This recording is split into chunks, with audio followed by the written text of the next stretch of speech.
In this video, I'm going to be showing you how to fix the issue of YouTube not counting your public watch hours. You can see it says I have about 1400 watch hours here, even though I have about 1600 in reality. And the reason it's showing this is because it's 5 days late. But if you want to fix this, let's just say I've been watching my own videos in my own town. One of the first issues is it might not count these time as watch hours if you're actually not using a VPN, because it just will not count it if it thinks it is suspicious. This means including watching your own videos on your own account, or just opening a bunch of tabs. I don't know if you're doing that, but that's just one of the things that I've experienced, that it will remove watch hours or not count them when it comes to this metric. So yeah, I just do recommend using a VPN, and remember it is delayed a few days. But if you actually just want to fix this entirely, I simply just recommend going down here and clicking on the send feedback option in the bottom left hand corner of the screen. When you click on this, we can actually just take a screenshot of my current public watch hours. Click on OK, got it. You can take a multiple screenshot, just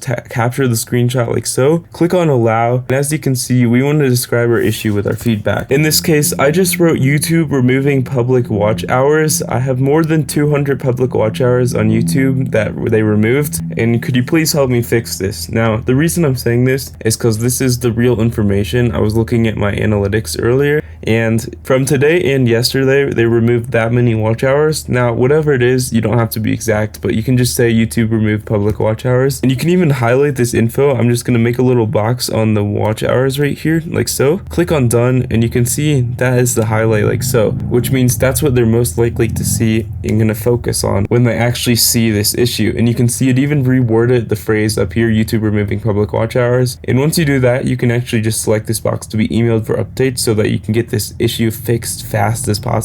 And once you do that, you simply just click on send in the bottom right corner, and this should fix your issue. It may be a few days. I did this a few days ago and it worked. It took a minute, like 5 days, but it does work. And again, if you're watching your own videos on your own computer in your own region, I just recommend using a VPN, because otherwise it thinks it's suspicious by YouTube. Or if you're using other devices, yeah, just make sure they are actually not logged into the same account so they can count your watch hours. But this should fix your issue, just submitting this error.